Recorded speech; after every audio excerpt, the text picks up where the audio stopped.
അപ്പോൾ നമ്മളിന്ന് നമ്മുടെ സ്പെഷ്യലായിട്ടുള്ള ഫിഷ് ഫ്രൈ ഉണ്ടാക്കാനായിട്ട് കണ്ടോ, ഞാൻ കൊഴിയാള മീനാണ് എടുത്തിട്ടുള്ളത്. 3 എടുത്തിട്ടുണ്ട്. അയല എടുക്കാം, നിങ്ങൾക്ക് ഏത് മീനാണോ ഇഷ്ടം എടുക്കാം. നീറ്റായിട്ട് കഴുകി ഞാൻ തൊലിയൊക്കെ എടുക്കും കേട്ടോ. തൊലി എടുത്തില്ലെങ്കിലും കുഴപ്പമില്ല. എടുത്തിട്ട് ഞാൻ ഇങ്ങനെ അടുപ്പിച്ച് വരഞ്ഞു വെച്ചിട്ടുണ്ട്. ഇനിയിപ്പോൾ നമുക്കിതിനുള്ള അരപ്പ് തയ്യാറാക്കാം. ഞാനൊരു മിക്സിയുടെ ജാർ എടുത്തിട്ടുണ്ട്.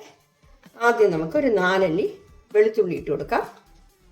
അത് കഴിഞ്ഞിട്ട് ചെറിയൊരു പീസ് ഇഞ്ചി ഞാൻ അത് 2ആയിട്ട് കട്ട് ചെയ്തിരിക്കുകയാണ്.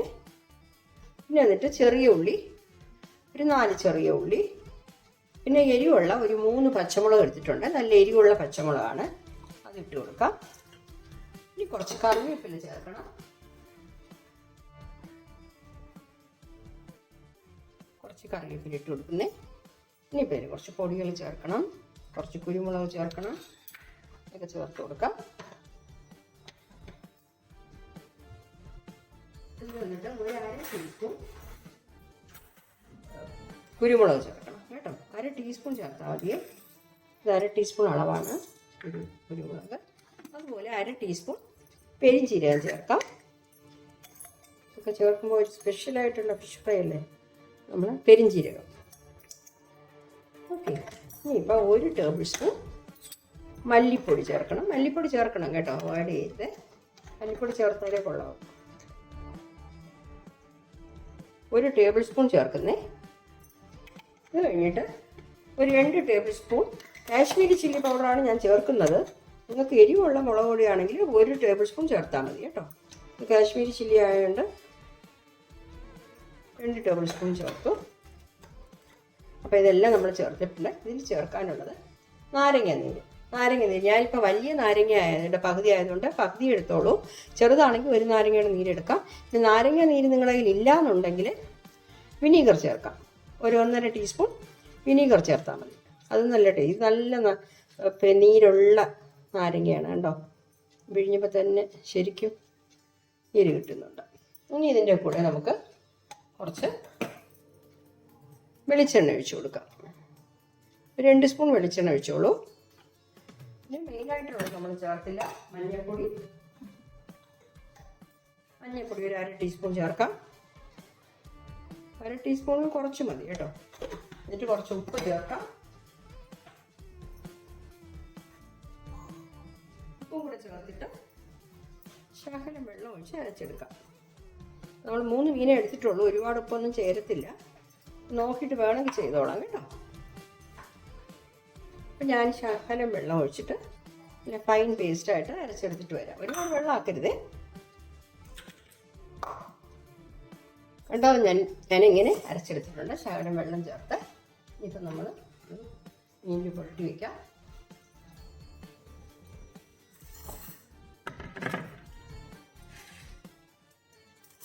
ഇട്ട് കൊടുക്കാം. ഈ മസാല നോക്കിയിട്ട് നിങ്ങൾ ചേർക്കണം കേട്ടോ. ചിലപ്പോൾ മസാല ബാക്കി വരും. 3 മീനെ എടുത്തിട്ടുള്ളൂ. ഈ മസാലയ്ക്ക് നമുക്ക് 5-6 മീൻ വരെ പൊരിക്കാം. ബാക്കി വയ്ക്കുകയാണെങ്കിൽ നിങ്ങൾ ഫ്രിഡ്ജിൽ വെച്ചിരുന്നാൽ മതി. നമുക്കിനി അടുത്ത പ്രാവശ്യം പൊരിക്കുമ്പോൾ എടുക്കാം. അല്ല, വലിയ മീനാണെന്നുണ്ടെങ്കിൽ കറക്റ്റായിരിക്കും കേട്ടോ. അപ്പോൾ ഇത് ഈ നമ്മൾ വരഞ്ഞു കൊടുത്തിട്ടുണ്ടല്ലോ അടുപ്പിച്ച്, അതിനകത്തൊക്കെ നമ്മുടെ മസാല കയറണം. അങ്ങനത്തെ രീതിയിൽ വേണം നമ്മളത് പുരട്ടി കൊടുക്കാൻ. ജലദോഷം പിടിച്ചിട്ട് ഒരാഴ്ച കൂടുതലായി, ഇനി അത് കുറയുന്നില്ല. അങ്ങനെ ഇടയ്ക്കിടയ്ക്ക് സൗണ്ട് മാറ്റവും അതേപോലെ തുമ്മലും ഒക്കെ കണ്ടോ. ഇതിൻ്റെ ഇടയ്ക്കൊക്കെ നമ്മളിതൊന്ന് പുരട്ടി കൊടുക്കണം. അപ്പം ഞാൻ എല്ലാത്തിലും ഇതുപോലെ പുരട്ടി വെക്കാം. അപ്പോൾ കണ്ടോ, ഞാനതെല്ലാത്തിലും ഇതുപോലെ നീറ്റായിട്ട് പുരട്ടി വെച്ചിട്ടുണ്ട്. ഒരു 1/2 മണിക്കൂറെങ്കിലും റെസ്റ്റ് ചെയ്യാൻ വെക്കണം കേട്ടോ. മൂടി വെച്ചിരിക്കാം. ഇല്ല, നിങ്ങൾക്ക് 1/2 മണിക്കൂർ കൂടുതൽ വെക്കണം. നിങ്ങൾക്ക് എവിടെയെങ്കിലും പുറത്തൊക്കെ പോയിട്ട് വേണമെങ്കിൽ 1 മണിക്കൂറായാലും കൂടുതലായാലും കുഴപ്പമില്ല. ഫ്രിഡ്ജിൽ വെച്ചിരുന്നാൽ മതി. അപ്പോൾ ആ മസാല വന്നിട്ട് നമുക്ക് കുറച്ച് ബാക്കി വന്നിട്ടുണ്ട്. ഇതുപോലെ ഒരു 2 മീനും കൂടെ നമ്മളിപ്പോൾ ചെയ്ത ഇൻഗ്രീഡിയൻസ് ഒക്കെ ഇട്ട് ചെയ്യുമ്പോൾ കുഴപ്പമില്ല. ഇത് നമ്മൾ ഫ്രിഡ്ജിൽ വെച്ചാൽ എത്ര ദിവസം വേണമെങ്കിലും കേടുകൂടാതിരിക്കും. അടുത്ത ഫ്രൈ ചെയ്യുമ്പോൾ നമുക്ക് എടുക്കാം. അപ്പോൾ 1/2 മണിക്കൂർ മൂടി വെച്ചിട്ട് അത് കഴിഞ്ഞിട്ട് എടുത്ത് പൊരിക്കാം. ഓക്കെ, അപ്പോൾ അത് നമ്മൾ റെസ്റ്റ് ചെയ്യാനായിട്ട് വെച്ചിട്ട് 1/2 മണിക്കൂർ ആയിട്ടുണ്ട്. ഇനി നമുക്കെടുത്ത് ഫ്രൈ ചെയ്യാം. അപ്പം നമ്മുടെ എണ്ണ നല്ലപോലെ ചൂടായിട്ടുണ്ട്. ഇനിയിപ്പോൾ മീഡിയം ഫ്ലെയിമിൽ വെച്ച് കൊടുക്കണം. മീഡിയം ഫ്ലെയിമിൽ വെച്ചിട്ട് നമ്മൾ ഫ്രൈ ചെയ്തെടുക്കാവൂ. ഇതിൽ ഞാനിപ്പോൾ 2 തണ്ട് കറിവേപ്പില ഇട്ട് കൊടുക്കുകയാണ്. ഇട്ട് കൊടുക്കാം.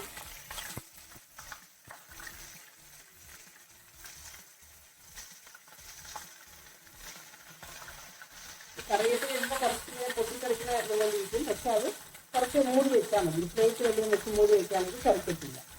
1 മിനിറ്റ് വന്നു, അത് കഴിഞ്ഞാൽ കുഴപ്പമില്ല. ഓക്കെ.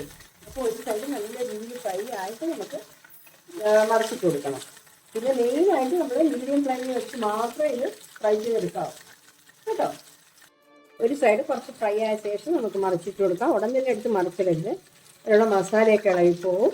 പിന്നെ നമ്മൾ ഈ കറിവേപ്പില ഇങ്ങനെ ഇട്ട് ചെയ്യുമ്പോഴേ പ്രത്യേക ഒരു മണമായിരിക്കും. ആ കറിവേപ്പില അതിൽ കിടന്ന് പൊരിഞ്ഞൊക്കെ കിട്ടുമ്പോഴേ ആ ഫിഷിന് നല്ലൊരു ടേസ്റ്റും മണവും ഒക്കെ ആയിരിക്കും. അതിനാണ് കറിവേപ്പില ഇങ്ങനെ ഇടുന്നത്. അത് മാത്രമല്ല ചില ചട്ടികൾ ഒട്ടിപ്പിടിക്കുമല്ലോ, അങ്ങനത്തെ ഒരു പ്രശ്നവും വരത്തില്ല. ഇതിപ്പോൾ നോൺ സ്റ്റിക്കാണ്, പ്രോബ്ലം ഇല്ല. പിന്നെ അങ്ങനത്തെ പിന്നെ ഒട്ടിപ്പിടിക്കുമെന്നുള്ള ആ ഒരു ഭയവും വേണ്ട. ഓക്കെ. അപ്പോൾ നമുക്കിതൊന്ന് മറിച്ചിട്ട് കൊടുക്കാം.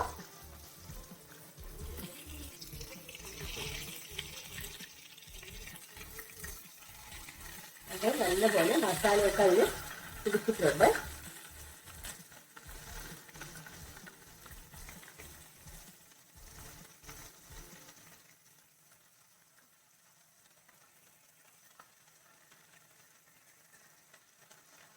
എല്ലാം മറിച്ചിട്ടുണ്ട്. മറുവശം കൂടെ നല്ല രീതിയിൽ പൊരിഞ്ഞു വിട്ടിട്ട് മസാലയൊക്കെ നല്ലപോലെ പിടിച്ചിട്ടുണ്ട്. ഇനിയിപ്പോൾ മറുവശവും കൂടെ നല്ല രീതിയിൽ പൊരിഞ്ഞു കിട്ടിയോണ്ട് മാറ്റാം. അതായത് മുകളിൽ നല്ല മസാലകളൊക്കെ വെന്ത് കിട്ടണം, കഷ്ണം നല്ല സോഫ്റ്റ് ആയിട്ടിരിക്കണം, എങ്കിലേ ആ മീൻ പൊരിച്ചത് ടേസ്റ്റ് ആയിട്ടിരിക്കുകയുള്ളൂ.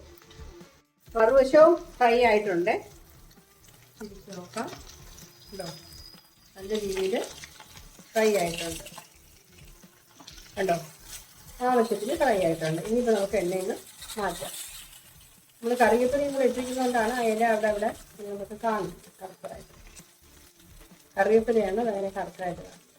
കറക്റ്റ് പാകത്തിന് നമുക്ക് ഫ്രൈ ആയി കിട്ടിയിട്ടുണ്ട്. നമുക്കിത് എണ്ണയിൽ മാറ്റാം. കണ്ടോ നമ്മുടെ കിഡിങ് ഫിഷ് ഫ്രൈ സൂപ്പറായിട്ട് കിട്ടിയിട്ടുണ്ട്.